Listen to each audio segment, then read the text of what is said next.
Good afternoon. Hello, Open Book. Welcome back to the oldies and welcome to the best literature festival for the newbies. My name is Pumla Dineo Gqola. I will apparently MC this session. I'm going to introduce the panelists in a minute. I just want to do a few things first to acknowledge one of our sponsors, Lubanzi Wines, and then I'll introduce our panelists in a minute. Before I do that, and before I say a little bit about the format,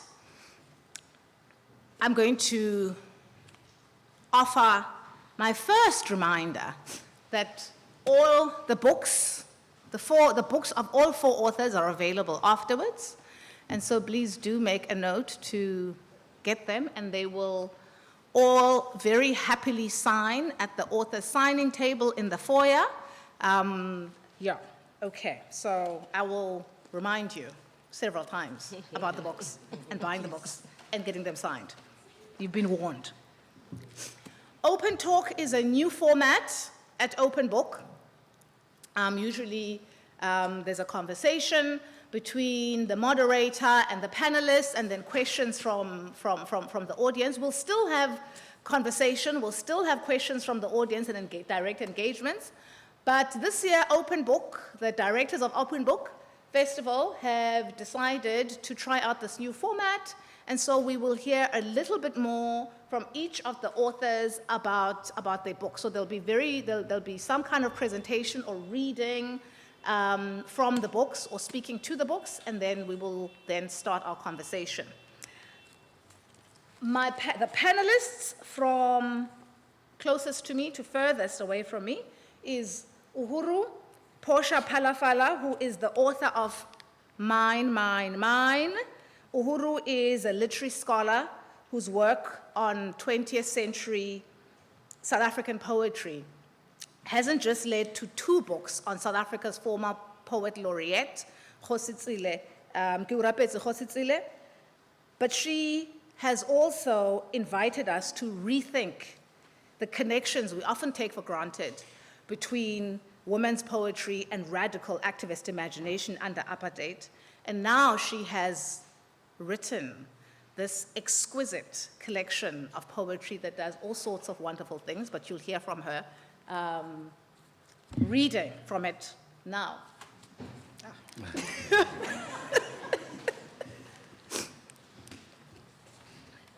you, Pumla. Greetings. My name is Uhuru Phalafala.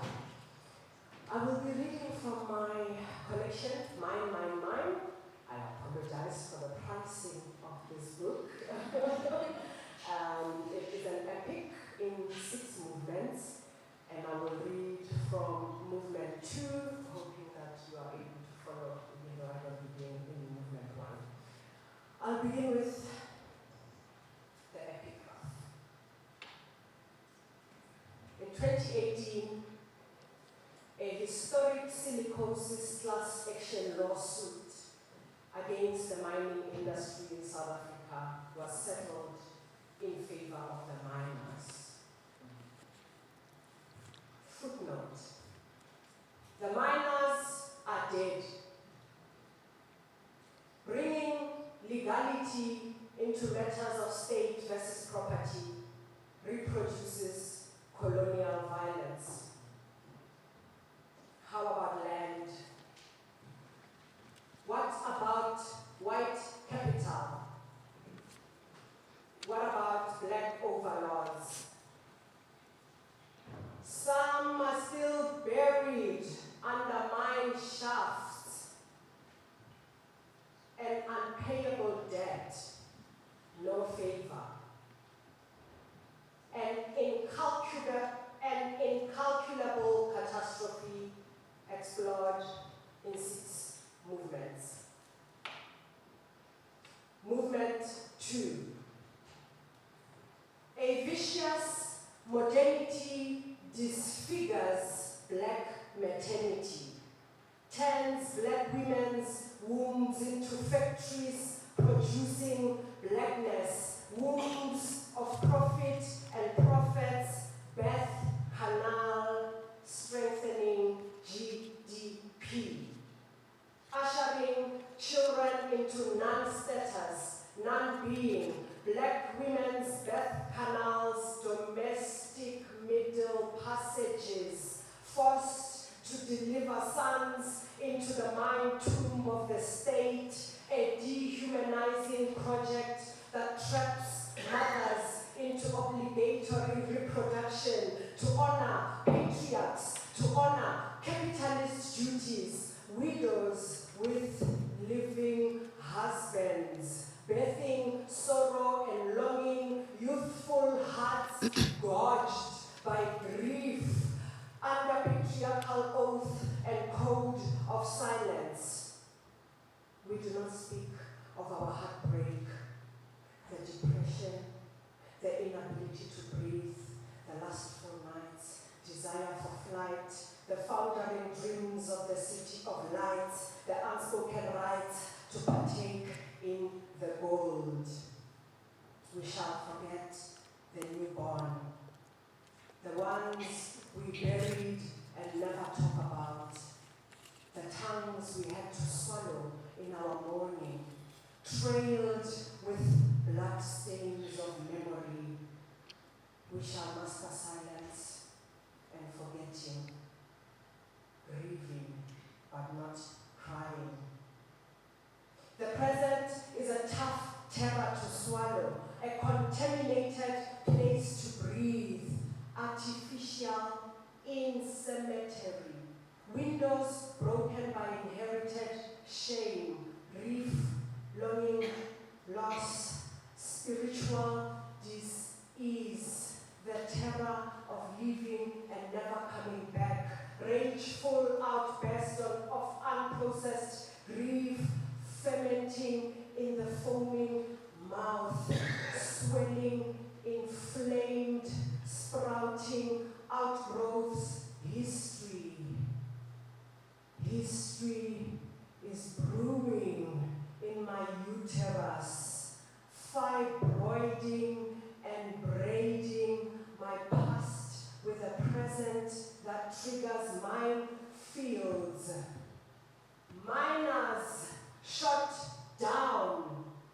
My mother's neurosis ruptures her psychic spleen, a mental hiccup, reflex gag, mineral heartburn of a tumor in the belly of her beauty, the mark of the beast.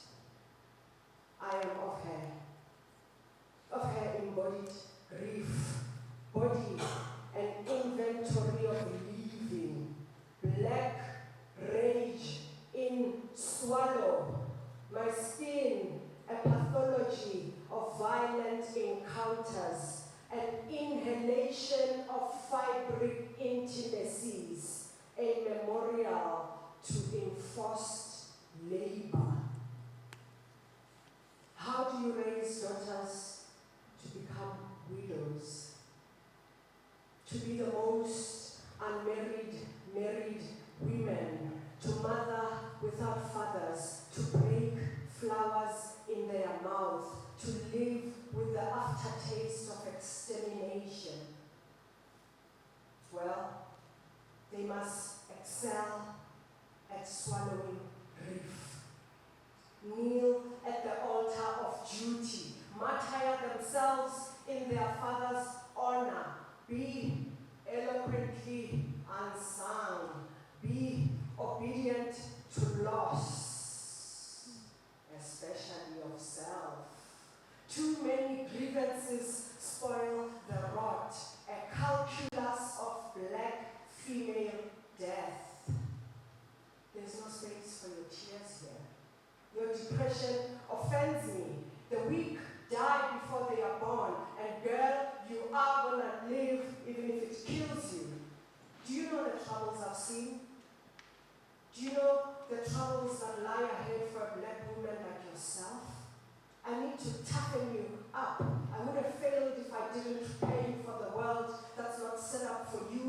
and me, a system that makes cemeteries of us, that lowers coffins of our husbands in us, in our bowels, in our throats, sons that don't make it back, husbands that husband and father other families.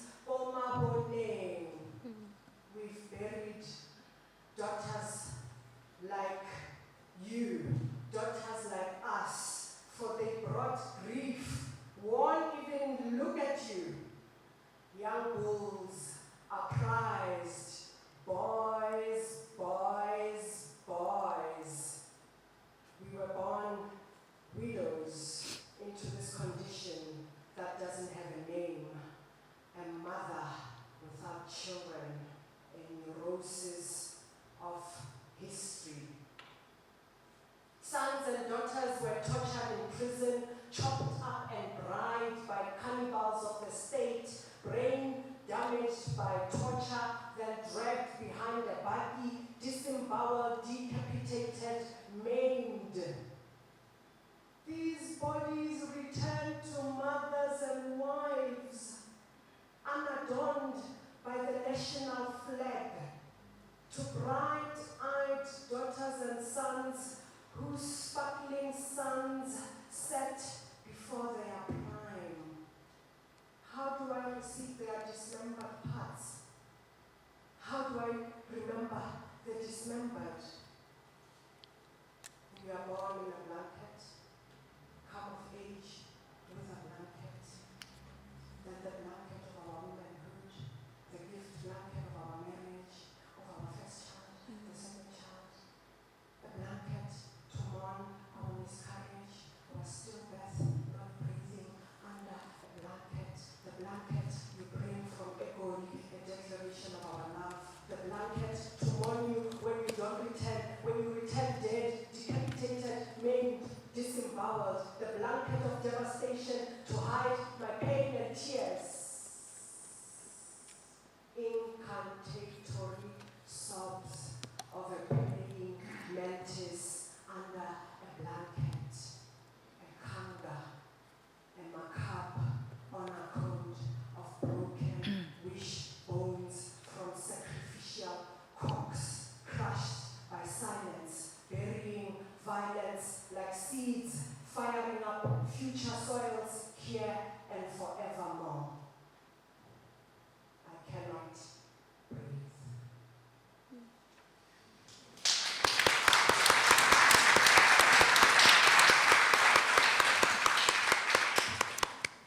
Thank you, Uhuru. Following Uhuru is Hugo Canham, who's an essayist, a professor of psychology, one of the country and the world's leading scholars and theorists of race and blackness and affect, who will be reading from his groundbreaking, most recent book, Riotous Deathscapes. Or won't be reading, will be offering something in conversation with it, in multimodal, surprising format, as Hugo is wont to. So I don't know exactly what this presentation is either. I'm discovering it along with you. It's a surprise, mysterious thing. Thank you. Hugo? You think it may just be a little question, a little curious, small incidental question. Maybe I'm responding because I have had reviews in the past that have accused me of not writing about white people. I remember a review of Sula in which the reviewer said, this is all well and good, but one day she, meaning me, will have to face up to real responsibilities and get mature and write about the real confrontation for black people, which is white people. As though our lives have no meaning and no depth without the white gaze. And I've spent my entire writing life trying to make sure that the white gaze was not the dominant one in any of my books. And the people who helped me most arrive at that kind of language were African writers. Chinua Achebe, Bessie Head. Those writers who could assume the centrality of their race because they were Africans. And they didn't explain anything to white people. Those questions were incomprehensible to them. Those questions that I would have as a minority living in an all-white country like the United States.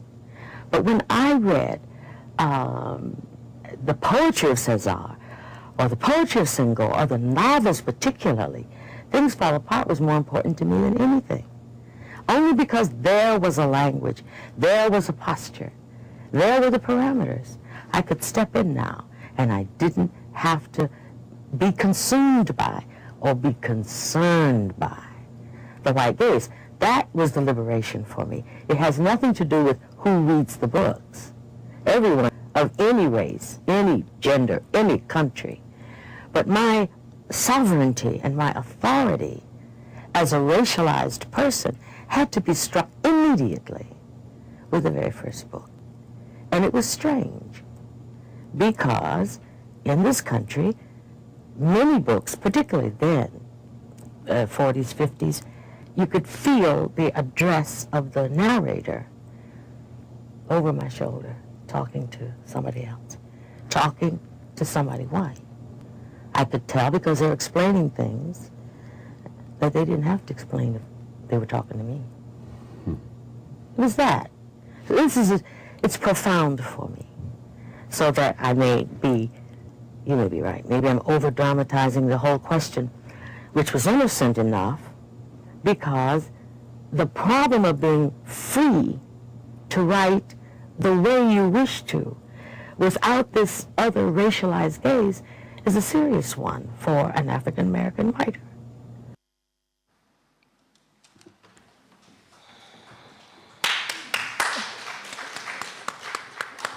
On behalf of Tony Larson, I accept the applause. Thank you, Pumla. Let's go. So,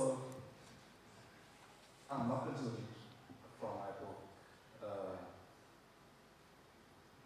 and instead talk directly to the theme of it in the program, which is living under the white. Insights into living a world of designed for white comfort. Yeah. So, thanks.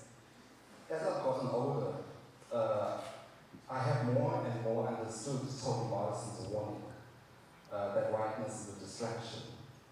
To sit in the wounding and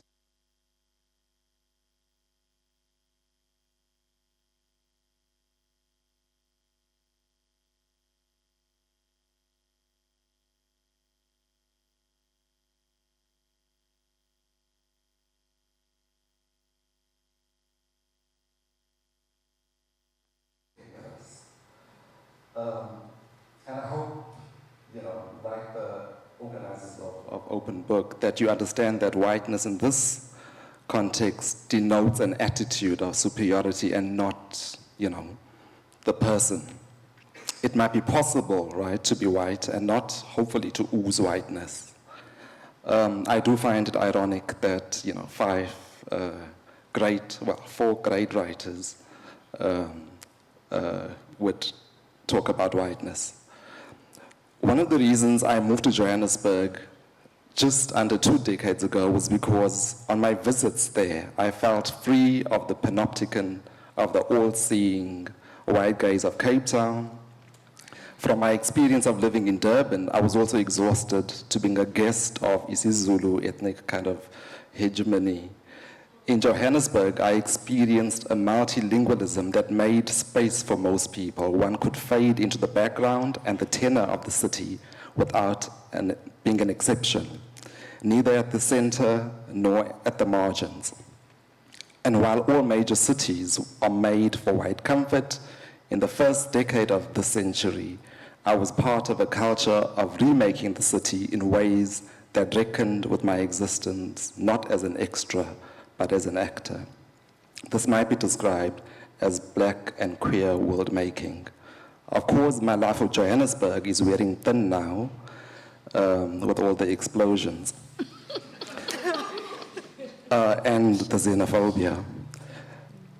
But But looking back at my early scholarship, I see that I was still grappling with whiteness at its center. It was only in the last 8 years or so that I began to focus squarely on black life worlds without centering white superintendents over my work and scholarship. And so my book, Righteous Deathscapes, is an experiment in thinking with black at center. This project taught me beauty and complexity can only emerge when the black subject is centered in one's writing. For me, this freed me of a defensive posture and an imagined readership. I was not interested in anybody's comfort or discomfort resonating with Toni Morrison. I was not invested in whiteness at all. Toni Morrison explains this in an instructive way.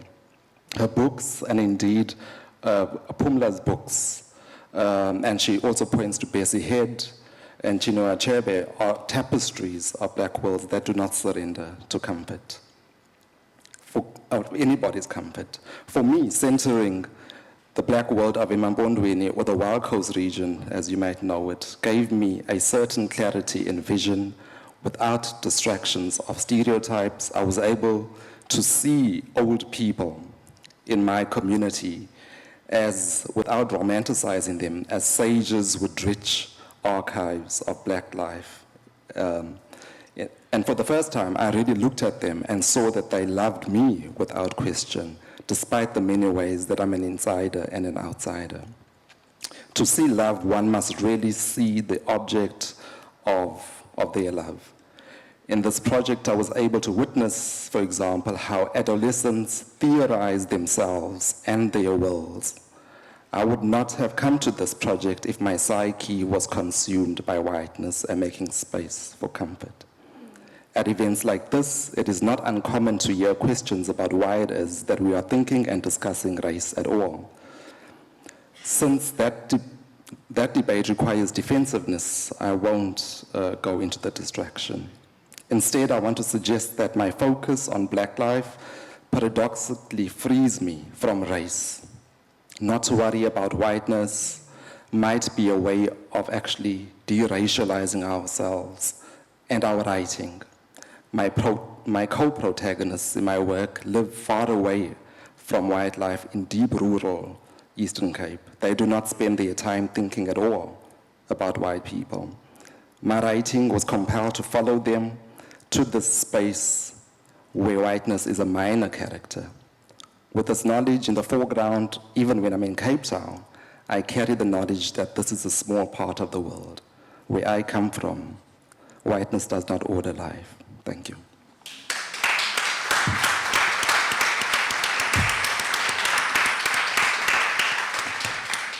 Thank you so much, Hugo.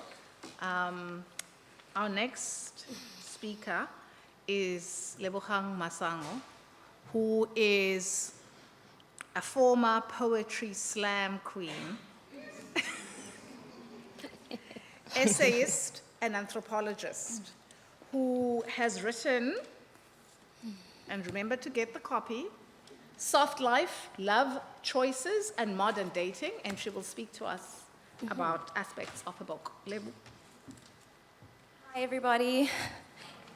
Lovely to see you all. If you see me visibly shaking, it's not nerves, it's just that 16 degrees in Cape Town is not the same as in Johannesburg, so I am very cold right now.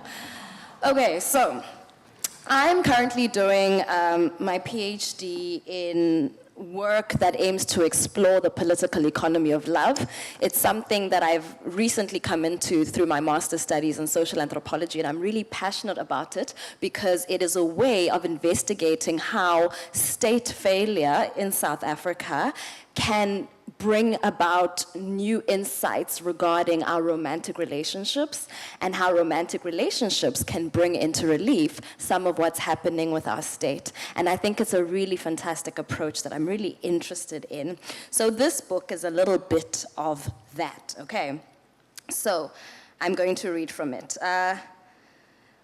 First of all, imagine your Instagram. Imagine beautiful black women with their weaves and their wigs and their lashes and their nails and their makeup and their gorgeous clothes and their high heels. That is what Professor Simidele Dosekun calls spectacular femininity. She says it is intricate, expensive, it calls for material resources, technical and bodily skills, sheer labor, and mental vigilance and calculation. Not just any woman can pull it off. And many critical beauty scholars have theorized around spectacular femininity, but also around aesthetic labor as a way that many young people around the world are engaging with the globalized new media of social media specifically, and how they're presenting themselves to the world as neoliberal subjects who consume and who are also putting themselves out there to be consumed. So I find all of this to be interesting and exciting. As much as capitalism is rotten and as much as capitalism is harmful to all of us, I think that there are ways to explore it that just bring out the joys and the pleasures and the excitements. So that's the kind of work that I like to do. So, let's do this. So while American women have athletes, rappers, and actors to make up the other half of their seemingly seriously moneyed power couples, we South African women have politically connected delinquents, criminals of all sorts, forex scammers, and for the younger women maybe, soccer players. So to be clear, this book is not an endorsement of corruption beneficiaries. The political elite and their associates are a minority, and so are their wives and girlfriends. This book is a discussion of the factors that lead women, in general, to prioritize men's financial status when dating them. The contempt you may feel for this general topic might all boil down to the discomfort that people generally have with consuming African women. We live in a country where stark wealth disparities exist, yet the people who emerge from the segment of the population statistically most likely to be unemployed and poor is the target market for the public's disapproval when they make particular kinds of romantic choices. Interestingly, in 2018, when model Candice van der Merwe was gifted 212 million rand, an Audi R8 Spider and a Land Rover Evoque by her politically connected and married companion, Prime Minister Saad Hariri of Lebanon, it became newsworthy, but it did not attract the sort of reportage that had become typical of gift exchanges between older men and younger women. And just to remind everybody, from 2016 onwards emerged the language around blessers and blessees, and we know which demographic was being targeted by that particular phrase. And then in 2018, we had the emergence of the phrase slay queen, which again was targeting young black women and their romantic choices. And so while this had become a discussion point all around the country, you could hear it on investigative programs, you could hear it on the radio, Candice van der Merwe's story comes out, it makes it to the New York Times, and yet no one calls her a slay queen or a blesser. So in other words, South African journalists had failed to refer to our nation's first white blessee as such, despite the popular lexicon being deployed in all other instances with lesser gifts. Although it goes without saying that no one should ever be degraded in this manner, it seems that the problem is not the champagne, business class comforts, or brand-heavy shopping trips. It seems that the problem here is that African women are the ones on the receiving end. Drawing from her research on spectacularly feminine women in Lagos, Nigeria, Professor Dosekun states, the consolidation and sedimentation of transactional sex into an explanatory repertoire to account for the appearance and possibility of urban consuming women are also an effect of the subsequent and continued failings and frustrations of the post-colony. She captures how transactional sex is readily and quite lazily associated with young African women who appear to have money. This accusation not only has a long history, it is also produced by the current and inescapable post-colonial condition. With British colonialism as a common denominator between Nigeria, Kenya, and South Africa, gendered legislation was once utilized to control the mobility, social formations, sexuality, and reproduction of African people in the colonial towns and cities. Through her research in Nairobi, Dr. Rachel Spronk identifies colonial laws that forced men into migrant labor in the city while barring African women from those urban centers. In time, women began to slowly occupy the city, but the non-existence of jobs compelled them to sell their domestic and sexual services to earn a living. Professor Charles van Onselen traces a similar trajectory throughout early Johannesburg in the 1800s to 1900s. Although domestic work was the specialty of African men, these were men coming from KZN, Amawasha, because white people were determined to keep African women out of the city, while women drawn from the regions that are now known as South Africa, Russia, and Poland traded illegally in sex work at the time. Johannesburg's infamy reached the attention of Paul Kruger's government and continued into the next century, partly propelling the public outcry against what became known as modern girls in the 1930s. In fact, Professor Lynn M. Thomas's exploration of men writing letters to newspapers about 90 years ago reveals striking parallels to our present with those denouncements of these allegedly promiscuous and materialistic young women. And she writes, to mission-educated black male leaders and intellectuals, the modern girl behavior of daughters, sisters, and cousins looked dangerously like that of the disreputable female figures, prostitutes and beer brewers who they had long associated with urban landscapes. Infuriating people from the 1800s, the 1930s until now, the seeds of the current social and moral panic over women's choices and consumption were sown in the 1800s with the apportionment of the African continent, the dehumanizing policies of colonization, and the worldwide gold rush to the Witwatersrand, all culminating in the formation of the Jozi Maboneng that we know today. So again, Dosekun's statement about the failings and the frustrations of the post-colony is important because without the institution of the cash economy in the first place, we would not have the emergence of the so-called prostitute, the beer brewer, or the modern girl, each of them with a set of choices that women had to make when faced with legal restrictions on their humanity, autonomy, and a job market that did not recognize their existence. And so through these acts of earning and spending money, that's what established these women's agency in a time when, of course, there were these restrictions on their autonomy. And in so doing, they defied racial and gendered segregation and challenged the respectability of rurality by choosing to work and live among the assumed corrupting influences of urbanism.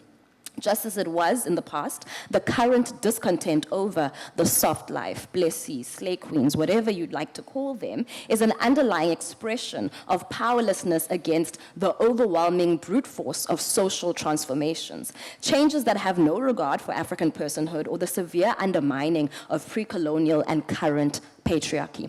As cultural respectability failed in colonial urban settings, African men specifically, experienced the loss of control that they once exerted over African women's bodies as greatly as the loss of control that they once exerted over themselves as human beings who had forcibly become colonial subjects. The post-colony continues along with the addition of this capitalist economic system that's characterized by poverty and high crime rates, all of which reproduce the conditions of possibility for all people, Black women in this case, to strive for the softest lives possible that are free from financial and physical harm. So just to conclude, I don't know how long I've been speaking for, but just to conclude, I tried to draw a conversation there about how the ways in which we demonize and villainize Black women's choices, especially young women, when we don't understand what their romantic relationships look like. But that tendency, especially, I'm working as an anthropologist, so that canonical and epistemic trajectory of constantly villainizing the intimate lives, the sexuality of Black women, who they choose to be with, constantly equating their choices to the spread of the HIV virus and greater promiscuity and the loss of morality in society in general. All of that really began in the 1800s with the fact that women had to enter the city illegally, and it is through money that they gained agency, but it was also through money that these suspicions over their moral character was constantly brewed while they were using what they could to survive in various ways. But the women in my book are not surviving, they are thriving, they are fabulous, and I hope you have a chance to read more about them. Thank you.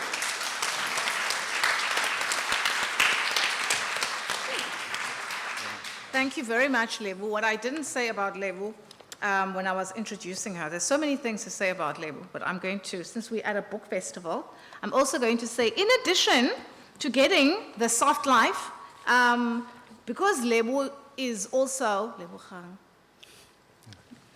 is also a multiple award-winning children's writer, please do make sure to also get not just the soft life for yourself, which you have to get, but also for the little people in your life, any book from her Mpumi series, Mpumi's Magic Beads, which is available in all of South Africa's languages. So just, I know it's an adult audience, but I'm sure you have little people in your lives, or imaginary little people in your lives, or internal little people. So, you know, there's little people everywhere.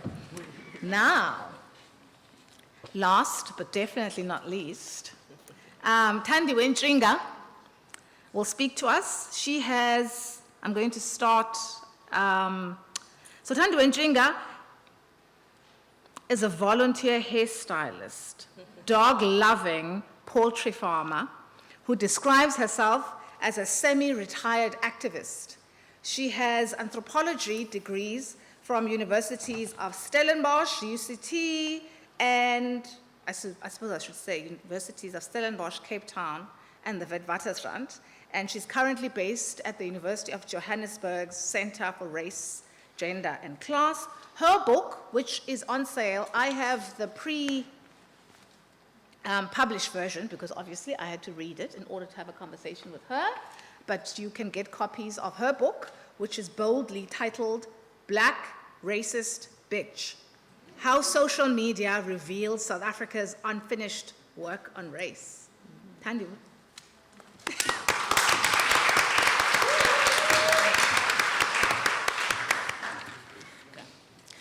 I could talk about a lifetime of insights into living in a world designed for white comfort. I was the first black baby delivered at the hospital I was born in Sydney, Australia. I've spent the vast majority of my life as a token black person in majority white spaces all over the world. In a world designed for white comfort, I have interacted with white people on an interpersonal level. I have schooled and studied with white people. I have befriended and lived with white people. I also have an embarrassingly long track record of interracial relationships with white people.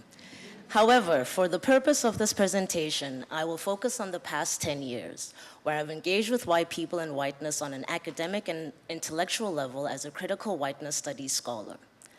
I was first introduced to critical whiteness studies, then called whiteness studies, by the then head of anthropology, Professor Kiers van der Walt, when I was doing my final year in international studies at Stellenbosch University. Professor van der Wal's introduction into critical whiteness studies was not at all robust. It was a few slides and an hour-long lecture. However, it had a profound impact on my academic journey. Critical whiteness studies is a decolonial interdisciplinary academic field of inquiry. It seeks to expose and dismantle white superiority through continuous analysis and debate. Continuous theoretical analysis and debate. To me, at the time, all I heard was that white people could be the subject of analysis for once. In anthropology and the social sciences in general, the colonial gaze insists and persists on focusing on the other. White researchers dictate narratives on black research subjects. Critical whiteness studies allowed me to reverse the colonial gaze by transcending this dynamic. Moreover, with my middle class standing, I decided that I would make South African poor whites my other. Thus began my 7-year-long fascination with South African poor whites. Poor or poorer whites have long been framed with contempt in the South African landscape. However, if one pays attention, you'll notice that when whiteness is under threat, there is a white moral panic that surrounds the presence of poor white people. More accurately, this panic is due to the fragility of whiteness. Poor whites are a threat, embarrassment, and challenge to South African formations of white identity. What is lesser known is that the mission to uplift and rehabilitate poor whites into acceptable whiteness laid in part the foundations for apartheid segregationist laws and policies. Investigating the fragility of whiteness through poor whites was supported and encouraged by the academic staff at Stellenbosch Anthropology. In this conservative Afrikaans university, I was taught that my research contributed to advances in decolonizing knowledge production. Then I went to the University of Cape Town, where I received what I term white backlash to critical whiteness studies for the first time. There's a trap in whiteness that I believe black people can easily fall into. English whiteness is viewed as liberal, intellectually and morally superior to the subaltern conservative whiteness and Africana identity. I made the rookie mistake of falling into this trap when I went to UCT to pursue my honors degree in anthropology. UCT anthropology is far from intellectually and morally superior. While Stellenbosch encouraged critical whiteness studies, UCT did not. In fact, the classmates that did their undergrad at UCT were introduced to critical whiteness studies by me. In class, it was shared by students that we always hear about blackness and coloredness, but never whiteness. And you go, girl. This enthusiasm was not shared by our lecturers. The anthropology lecturers at UCT did not engage with whiteness critically. They were poised to discourage and dismiss my research, which mirrors international academic practice in white liberal institutions. There's an insidious nature. The insidious nature of English whiteness lends itself to an emotionally abusive relationship between black people and white liberals. I was gaslit to oblivion, privately and publicly. Fortunately, I received my academic foundation from Stellenbosch. Had I not, I may have succumbed to being told, so what, who cares, or why don't you look at black domestic workers instead? I must highlight that during that time, research on domestic workers as well as care was quite popular. My thesis ended up being a weak piece on care, which was structured around concepts of care that were published by my old white male supervisor. UCT is a reflection of this here mother city of self-serving white liberalism. Not only were attempts made at discouraging my research, my lectures were also incredibly petty and unprofessional. Attacks were made on my character for not pandering to whiteness and for not being palatable. In a meeting with the course convener that I had requested in relation to my education, she felt it necessary to criticize me for appearing like I did not give a damn about forging interpersonal relationships with members of the department. I was also given a failing grade on an assignment due to a grudge that the lecturer held for falling asleep in one of her dull Eurocentric lectures. UCT prepared me for white lash I received on TikTok for sharing research on whiteness, white identity, and racism. In 2021, after graduating from WITS with a master's in social anthropology, I went to social media with my research and findings on whiteness. Black racist bitch is one of the early comments hurled at me by angry white people. Mad and disgruntled by having their identity analyzed by a young black woman, the white fallacy of black racism repeated in the white lash I received online. White people do not like critical whiteness studies. Exposing whiteness makes them angry, to which they defend their racial entitlement. These reactions are quite predictable, anything to deflect. This includes crying, name-calling, defensiveness, and an overall short-circuiting as their superiority is called into question. My relationship with critical whiteness studies is the longest, most committed relationship I have ever been in. That said, 10 years into critical whiteness studies, while predictability and the fragility of whiteness is not as intellectually stimulating as it once was, it's just boring. While writing this book, I dusted off literature that I had referenced as early as my time in Stellenbosch, all still relevant. Whiteness does not evolve because it does not want to. The misery in whiteness is that it cannot survive without the compulsion to oppress.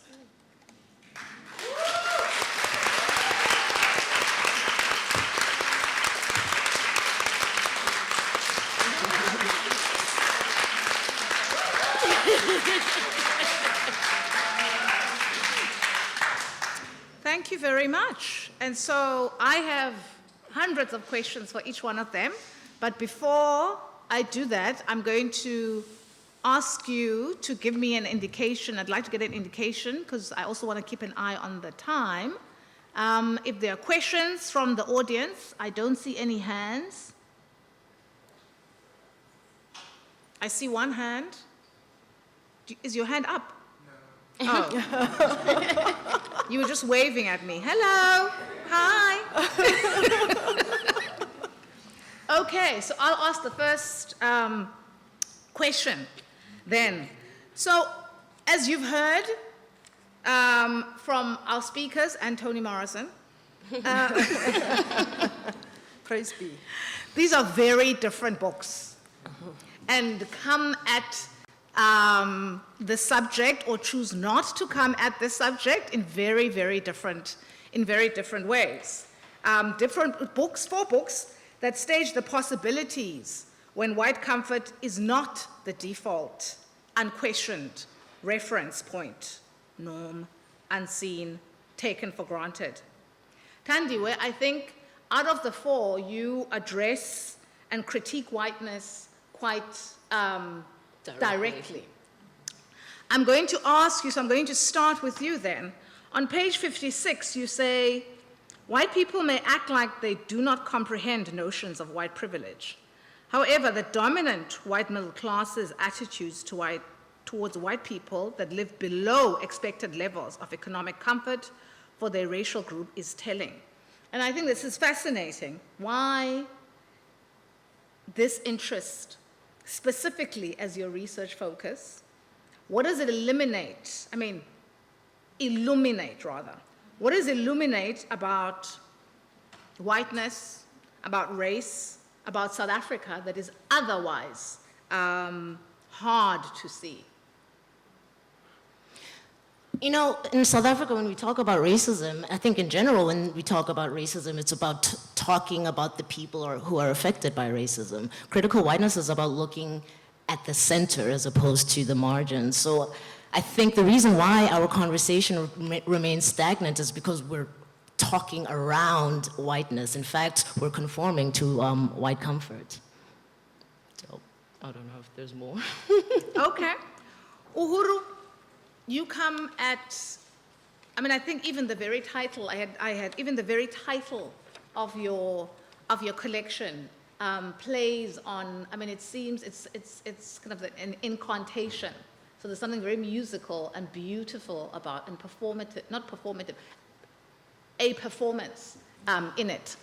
But it also, in that repetition, also kind of alerts us to various other interlocking things. So mine as ownership, which you complicate, so intimate, institution, history, structure, intimacy.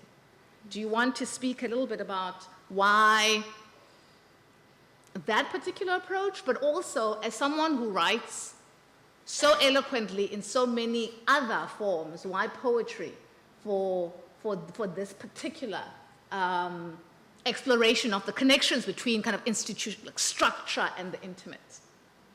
Oh, Pumla, you're going to get me in trouble with time. That was a very terse response. This is a grief piece. This is a grieving. I wrote it in the wake of my grandfather's passing, my maternal grandfather who worked in the mines, in the gold mines of Johannesburg.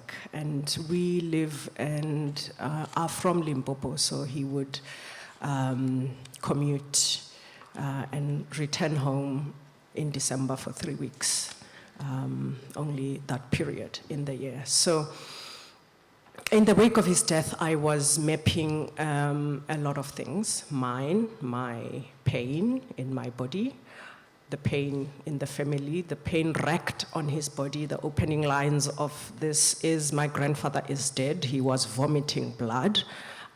So how a system of global capitalism wrecked his body at a molecular level, his lungs, and wrecked the black family and wrecked black sociality and black spirituality, black collectivity, black relationality.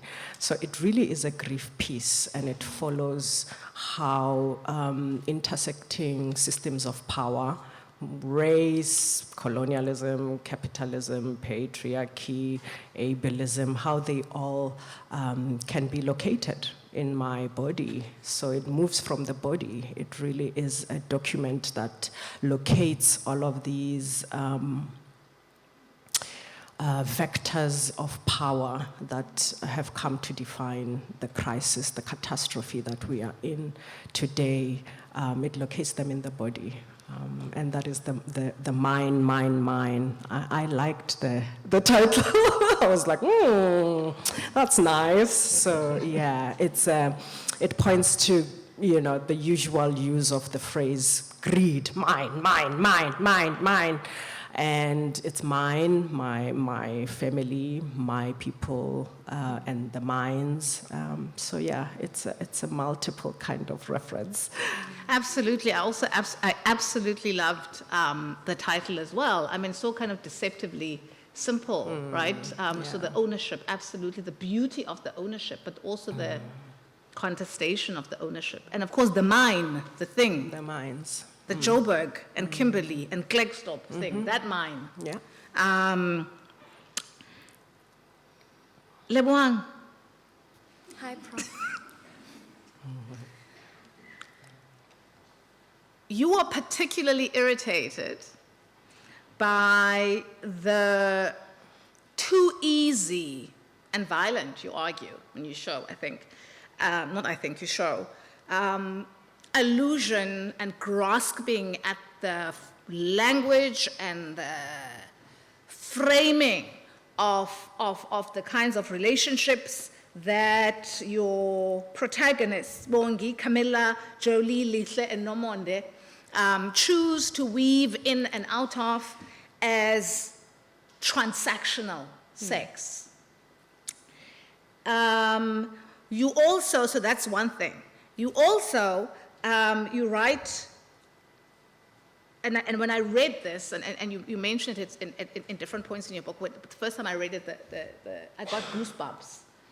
And you speak about how aspiration towards opulence is actually not just part of the tenure of South Africa, of contemporary South Africa, but is actually quite foundational to the definition of kind of contemporary South Africanness. So this aspirational, not just aspiration towards opulence specifically. And yet, part of the South African collective milieu, and yet black women's, young black women, specifically millennial black women, attempt to engage in that collective South African project is such a fraught one. And the ways in which this notion of transactional sex is a very important part of not seeing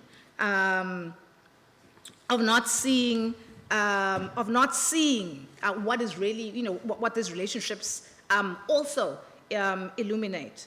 You say that in fact part of what they, or do, is this what you say? Because I think part of the really kind of important, there's many contributions of this book, is the way in which you invite us to think about intimacy in relation to young black women, which you argue is one of the conditions of South African kind of of entry into kind of publicness, that the requirement is that we see young black women, millennial black women as incapable of an interior life that is about a rich, or is about any kind of intimacy. Yeah, so just to go back to, the first part of your statement, and this also speaks to Uhuru's work around like mines and the devastations that mines have caused.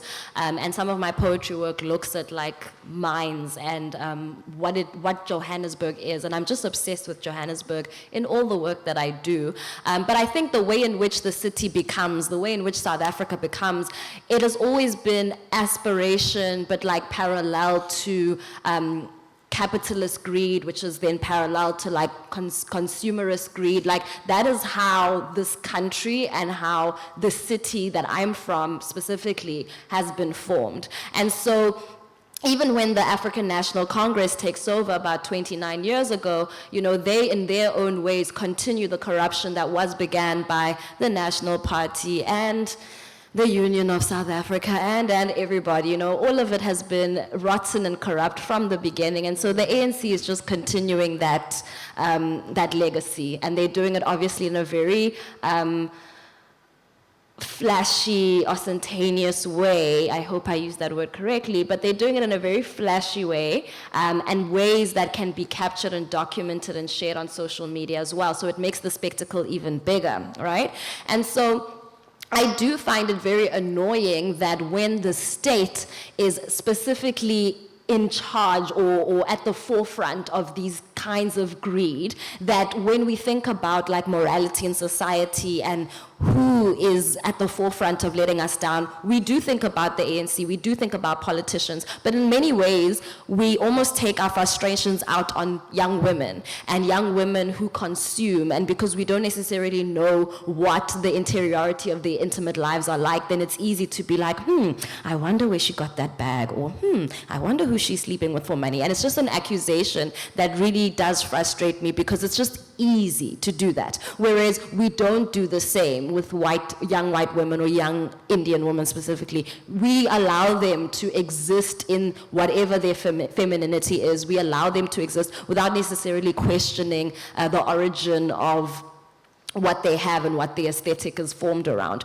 So that's really a big part of my irritation. And one last thing about the ANC is that the more the state fails on their mandate to provide to the people, the more that public infrastructure and public services crumble, the more it is going to make sense for all sorts of young people to find comfort and to find solace, but also almost various kinds of substitutions in their romantic relationships, because romantic relationships are spaces of aspiration and hope. And if you can't access public health care, if you can't go to a public library that's resourced, if you can't be able to just if you cannot access things that are supposed to be there publicly, I'm talking about even on the level of safety, a safe community, then sometimes the alternative, the viable alternative through your femininity, through your sexuality, is to access someone who loves and cares for you, but can also give you medical aid, can also,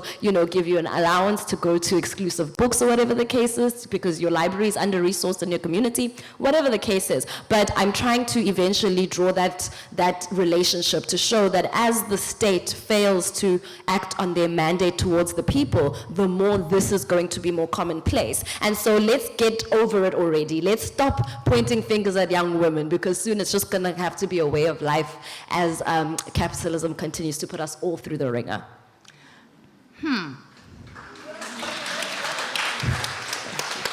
I'm coming to you, Hugo. We did start a little late, so we're not over time. I'm not surrendering those few minutes that we lost at the beginning. And I'm thinking, Lebo, as I listen to you, I'm thinking of, South African cultural theorist Jabulo Ndebele's argument that part of what the spectacle does in black life, in renderings of public black lives, when black people and black women specifically enter publicness, the ticket is through hyper visibility, and the cost of the spectacle is that there's a denial of an interior life, of desire, of intimacy, of abstraction, and so you become, it's I suppose in kind of very old-fashioned terms, it approximates objectification, because if you are if you enter only as that which can be seen, which you kind of is part of the conditional entry, like obsessive focus on young black women's bodies, is not accidental, but is linked. It is to make sure we don't see all the things that your book is about. And Hugo, I feel like I'm always talking about this book since it came out. In many ways, Writer's Deathscapes is a refusal to think about, to start with whiteness, right? Which is always the demand, right? That the beginning becomes whiteness, the beginning becomes, and then everything else is a response to that.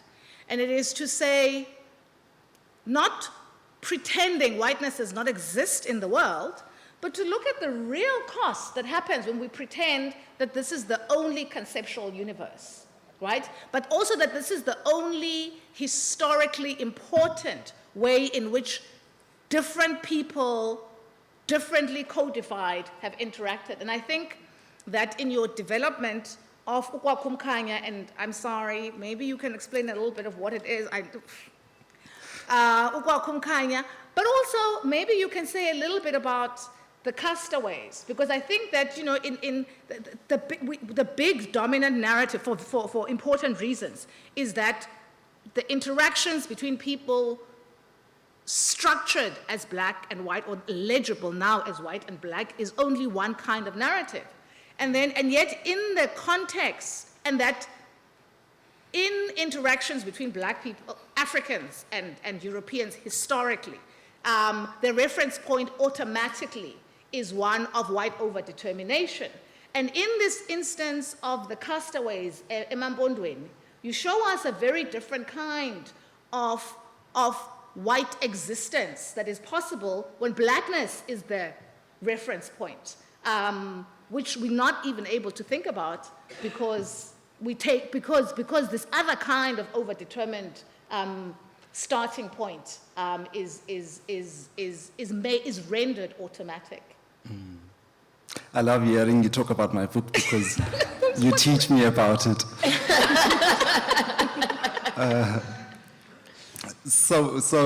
Yes, my starting point is to, and I'm not a historian, I wish I was, is to unfurl history, and to come at it from the most obscure places, right? Which are not really obscure because there's people there. And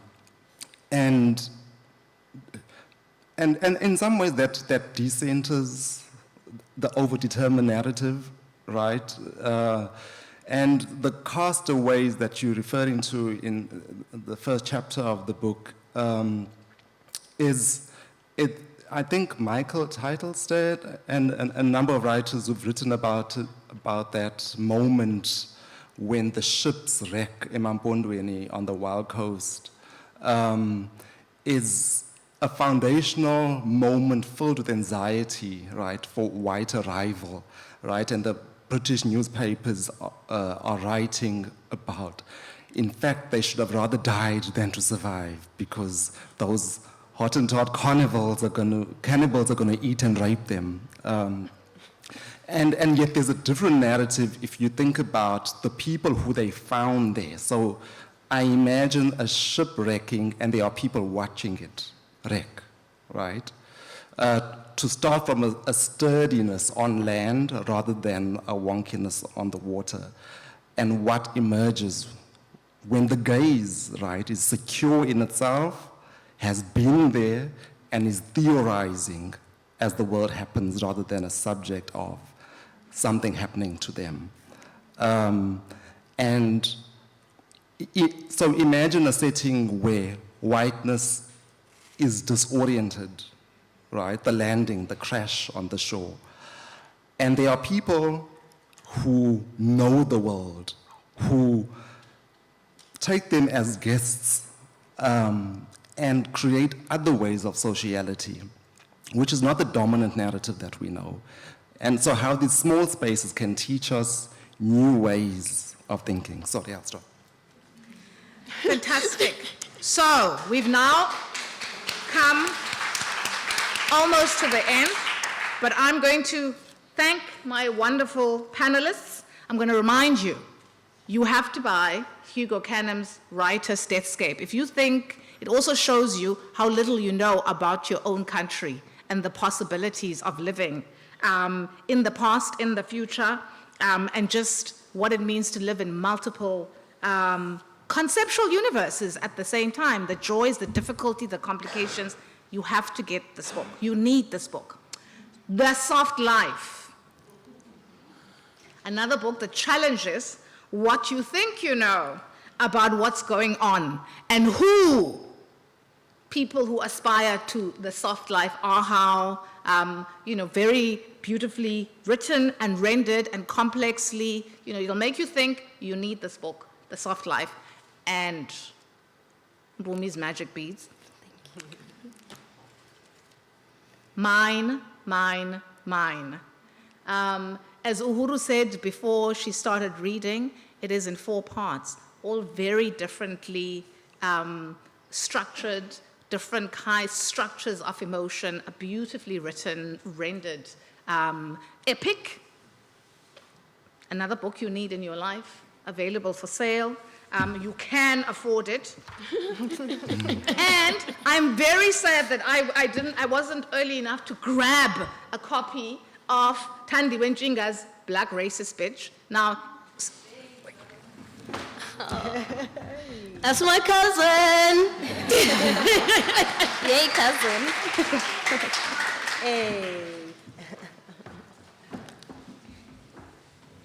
none of you wanted to ask questions or make comments. I'm assuming that's because we're out of time. I did ask you. I did look before each question.